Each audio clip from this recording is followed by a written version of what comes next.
Hello student, आज आपण current electricity ह्या चॅप्टर्समध्ये वेट्सन नेटवर्क हा पॉइंट डिस्कस करतो. तर चार्ल्स वेट्सन ह्या ब्रिटिश सायंटिस्टनी आपल्याला अननोन रेजिस्टन्सची व्हॅल्यू फाइंड आउट करण्यासाठी एक सोपं सर्किट बनवलं. त्या सर्किटचं आपण डिस्कशन करतो की त्याच्या असलेल्या सिंपल सर्किटपासून आपण कोणत्याही रेजिस्टन्सची अननोन व्हॅल्यू काय करणार आहोत, फाइंड आउट करणार. या इथे आपण सिंपल वेट्सन नेटवर्कचं सर्किट डायग्राम बनवतो. ह्या डायग्राम मध्ये सर्किट मध्ये पी क्यू आर एस हे चार रेजिस्टर्स आहेत आणि हे चार रेजिस्टर्स आपण एका quadrilateral A B C D च्या बाजूमध्ये काय केलेले आहेत, बसवले. आणि हे जे क्वाड्रिलॅटरलचे जे डायगोनल पॉइंट्स आहेत म्हणजे ए सी आणि बी डी, तर डायगोनल ए सी पॉइंटला आपण बॅटरी आणि की कनेक्टेड केलेली आहे. तर राहिलेल्या दुसऱ्या डायगोनल पॉइंट्सच्या मध्ये आपण गॅल्व्हनोमीटर हा पाचवा असलेला रेजिस्टन्स बसवतो. हे गॅल्व्हनोमीटर हे एक रेजिस्टन्स मेजर करायचं इन्स्ट्रुमेंट आहे की ज्याच्या दोन्ही बाजूला रीडिंग असतात. म्हणजे सेंटरला 0, लेफ्ट साइडला आणि राईट साइडला दोन्ही बाजूला काय रीडिंग असते. ज्यावेळेस याच्यामधून करंट फ्लो होईल त्यावेळेस हा गॅल्व्हनोमीटर डिफ्लेक्ट होईल. असं सिंपल कन्सेप्ट आहे त्या गॅल्व्हनोमीटरचं. आता इथे आपला ज्यावेळेस आपण की के ही ज्यावेळेस क्लोज करू, ती क्लोज केल्यानंतर या सर्किट्स मधून काय होणार आहे, करंट फ्लो. हा जो फ्लो झालेला करंट आहे तो हा ए पॉइंट आहे. ए पॉइंटला आर करंट डिवाइड होतो, म्हणजे ए बी आर कडे जातोय, दुसरा ए डी आर कडे जातोय. म्हणजे पॉइंट ए ला केसीएल रूल अप्लाय होतोय, क्रिचॉफ्स करंट लॉ तो रूल्स काय अप्लाय होतोय, तर current R is divided by I1 plus I2. म्हणजे इथे असलेला करंट तुमचा I1 आणि I2 मध्ये काय झाला, सेपरेट. आता पॉइंट बी कडे येऊ. जर आपण पॉइंट बी कडे आलो तर बी मध्ये सुद्धा इथे सुद्धा केसीएल रूल अप्लाय होतो. एक करंट बी कडे जातो आणि एक करंट आपला बी कडून सी कडे जातो. I कडून आलेला करंट I1 आहे, त्यातला IG एवढा करंट D कडे गेला. म्हणजे इथे काय करंट जातोय, I1 मायनस IG. तो करंट कुठून पास होणार आहे, Q ह्या रेजिस्टन्स मधून. आणि पुन्हा पॉइंट D इथे सुद्धा काय होतंय, इथे सुद्धा KCL रूल अप्लाय होतो. कारण या D ह्या पॉइंट्सला ह्या दोन टर्मिनल्स मधून करंट येतोय, तर ह्या एकाच टर्मिनल्स मधून करंट काय होतं, आउट होतो.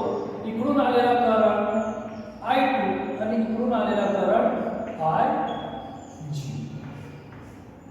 ह्या दोघांमधून आलेला करंट ए टर्मिनलकडून आलेला I2 आणि बी टर्मिनलकडून आलेला IG. आता सी पॉइंटला पुन्हा केसीएल रूल अप्लाय होतो, पण तो केसीएल रूल बी आणि सी, डी आणि सी हे दोन इन करंट आहेत, तर सी कडून बॅटरीने पुन्हा आउट करंट. तर आपण केसीएलच्या सर्किट्स मध्ये सांगितलं बॅटरी मधून जेवढा करंट जाणार आहे तेवढाच करंट इथे काय झाला पाहिजे, आला पाहिजे. म्हणजे इथे सुद्धा करंट हा आय एवढाच काय झाला पाहिजे. तर इथून आलेला करंट काय, I2 प्लस IG आणि इथून आलेला करंट काय, I1 मायनस I2.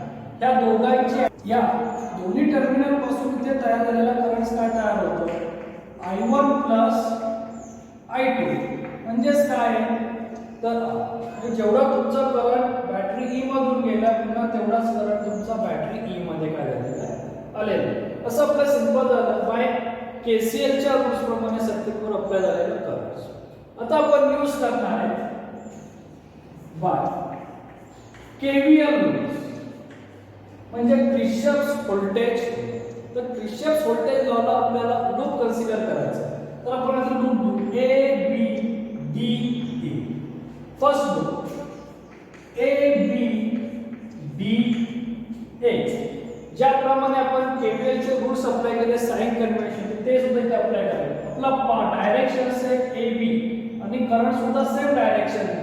म्हणजे साइन येणार मायनस I1 P. पुढे B कडून D कडे डायरेक्शन सेम, करंट IG म्हणजे मायनस आय जी आणि तिथे असलेला रेजिस्टन्स जी डी कडून ए कडे करंटची आणि पाथची डायरेक्शन्स अपोजिट आहे म्हणून साइन येणार plus I2 yes is equal to 0 कारण की ह्या सर्किट्स मध्ये किंवा ह्या लूप्स मध्ये एक सुद्धा बॅटरी नाही म्हणून तिथे काय येणार ते 0. ह्याला मग इक्वेशन्स फर्स्ट. आता सेकंड लूप काय तयार होतोय बी सी डी बी.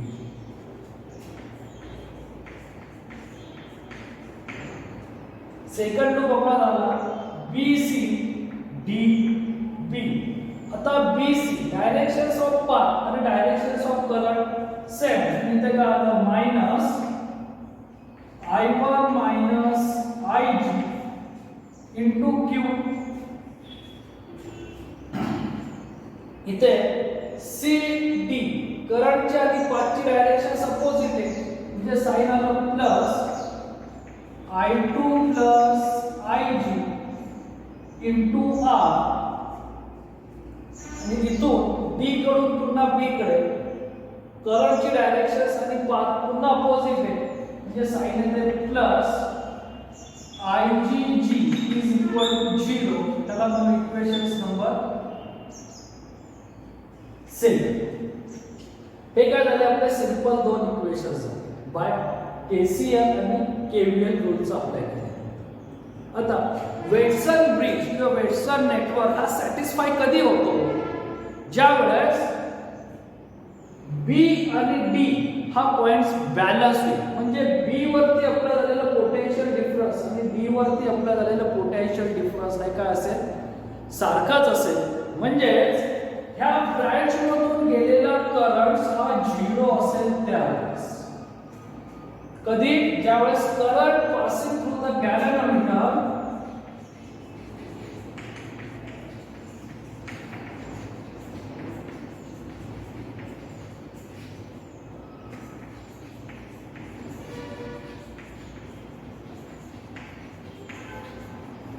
तो करंट काय आहे IG इज इक्वल टू 0. त्याच वेळेस वेट्सन नेटवर्क किंवा वेट्सन ब्रिज हा सॅटिस्फाय होतो. Is the important current passing through the galvanometer is 0 म्हणजे तुमचा जो गॅलव्हॅनोमीटर आहे shows 0 deflections. Therefore galvanometer shows 0 deflection. 0 deflections म्हणजे तो पुन्हा कुठे आला पाहिजे ओरिजिनल कंडिशन्सला किंवा 0 वरती आला पाहिजे. ओरिजिनल कंडिशन्स म्हणण्यापेक्षा आपण 0 ला म्हणू म्हणजे गॅलव्हॅनोमीटरचं रीडिंग हे 0 असेल त्यावेळेस तिथून गेलेला करंट हा काय असणार आहे 0. हे कधी सॅटिस्फाय होतं ज्यावेळेस potential across the point B and potential across the point D is same. तर ते आपल्याला बॅलन्स करायचे असतात. Is that clear. आता जर ह्या इक्वेशन्स मध्ये जर IG ची व्हॅल्यू जर आपण पुट केली तर माझं इक्वेशन्स काय तयार होतं minus I1P minus 0 plus I2S is equal to 0. Therefore I1P is equal to I2S. Equations number 3. IG ची व्हॅल्यू काय पुट केली आपण 0 पुट केली हे मायनस I1P प्लस I2S राहते. हे तिकडे शिफ्ट केलं तर मायनस चा प्लस होईल. सिंपल इक्वेशन्स आपण लिहितो. सेम कन्सेप्ट सेकंड इक्वेशन साठी ह्या इक्वेशन्स मध्ये जर IG ची व्हॅल्यू पुट केली तर माझं इक्वेशन तयार होतं minus I1 minus 0Q plus I2 plus 0R plus 0 is equal to 0. Therefore minus I1Q plus I2R is equal to 0. Therefore I1Q is equal to I2R. Equations number 4. हे तुमचं झालं 4th number equation, हे झालं तुमचं 3rd number equation. Equation 3 divide equation 4. 3 आणि 4 चा जर आपण डिव्हिजन घेतले तर I1P divided by I1Q is equal to I2S divided by I2R. दोन्ही बाजूचा करंट काय रेशो सेम असल्यामुळे कॅन्सल इथे राहतंय काय P divided by Q is equal to S divided by R. म्हणजे तुमचा जो रेशो येतोय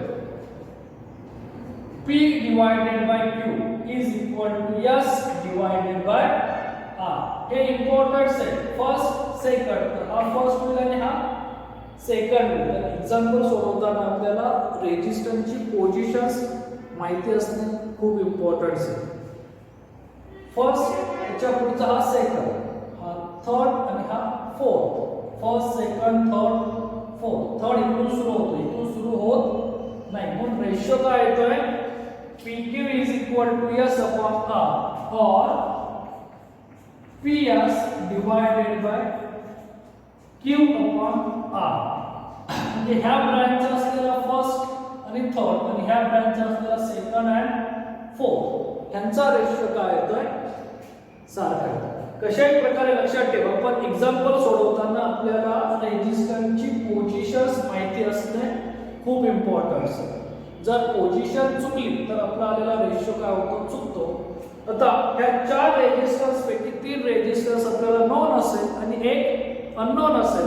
म्हणजेच आपण वेटसन मीटर ब्रिजचा use find the value of unknown resistance using by KCL and KVL rules.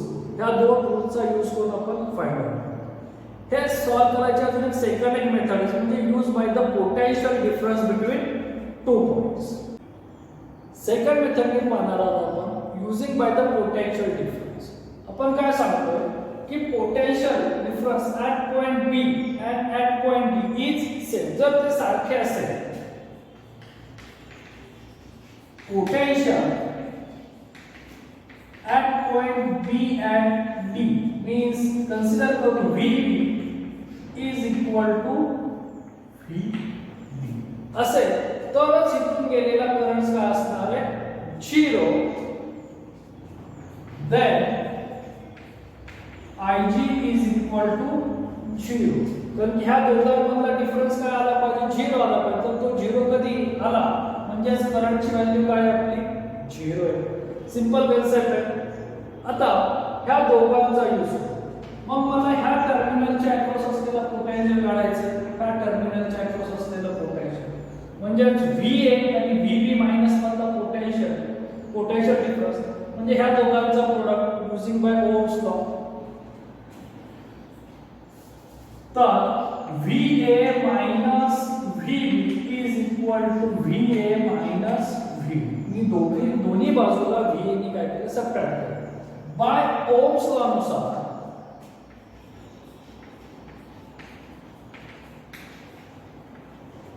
ह्या दोन पॉइंट्स मधला पोटेन्शियल डिफरन्स म्हणजे तिथे असलेला करंट आणि रेजिस्टन्सचा प्रोडक्ट म्हणजे काय I1P is equal to A आणि D ह्या दोन पॉइंट्स मधला असलेला पोटेन्शियलचा डिफरन्स म्हणजे तिथे असलेला करंट आणि रेजिस्टन्सचा प्रोडक्ट I2S. ह्याला म्हणतो इक्वेशन नंबर 2. हे झालं इक्वेशन फर्स्ट. आता पुन्हा हाच कन्सेप्ट मी दुसऱ्या ब्रँच साठी घेतो VB. आता करंट कसं चाललं V कडून B कडून C कडे म्हणजे VB minus VC is equal to VB minus VC. D कडून C कडे बरोबर. मी दोन्ही बाजूला मायनस C सबट्रॅक्ट केलं म्हणजे हाच फॉर्म्युला इथे अप्लाय होतो. आता पुन्हा इथे बाय ओहम्स. तर ओहम्स लॉ नुसार या दोन टर्मिनल्स मध्ये असलेला पोटेन्शियल डिफरन्स काय आहे तिथल्या असलेल्या करंटचा product I1 minus IG into Q is equal to बी आणि सी मधला म्हणजे इथल्या करंट आणि रेझिस्टन्सचा प्रोडक्ट तो काय I2 plus IG into R. जर पोटेन्शियल सारखं असेल बी आणि डी मध्ये तर तिथून गेलेला करंट म्हणजे गॅलेरिकल करंट काय येतं 0 येतं. तो जर इथे प्रूव्ह केला तर इक्वेशन्स तयार होतं I1Q is equal to I2 R. Equations number 3. Equations number 2 divided by equations number 3. 2 आणि 3 चं जर आपण डिव्हिजन्स केलं तर I1P divided by I1Q is equal to I2S divided by I2R. Equation second and equation third. LHS ला LHS, RHS ला RHS. I1 and I2 cancel. Therefore, P divided by Q is equal to S divided by R. म्हणजे पुन्हा P आणि Q यांचा ratio बरोबर S आणि R यांचा ratio काय येतो सारखा येतो और P divided by S is equal to Q divided by R. गॅलेनोमीटरच्या लेफ्ट साइडचा रेशो बरोबर गॅलेनोमीटरच्या राइट साइडच्या रेझिस्टन्सचा रेशो फक्त सिक्वेन्स मध्ये घ्यायचा. वरचा फर्स्ट खालचा सेकंड इथला फर्स्ट इथला सेकंड या रेशो सिक्वेन्स मध्ये घेतलं तर आपल्याला इक्वेशन सॉल्व्ह होतं. अशा आपण दोन मेथड्सनी वेट्सन ब्रिज सोडवू शकतो. वेट्सन ब्रिजचा यूज करून म्हणजे याचे आपल्याला प्रॅक्टिकल सुद्धा आहे तर वेट्सन ब्रिजचा यूज करून आपण मीटर ब्रिज आणि केल्विन्स मेथड हे आपण दोन ऍप्लिकेशन्स पाहणार आहोत.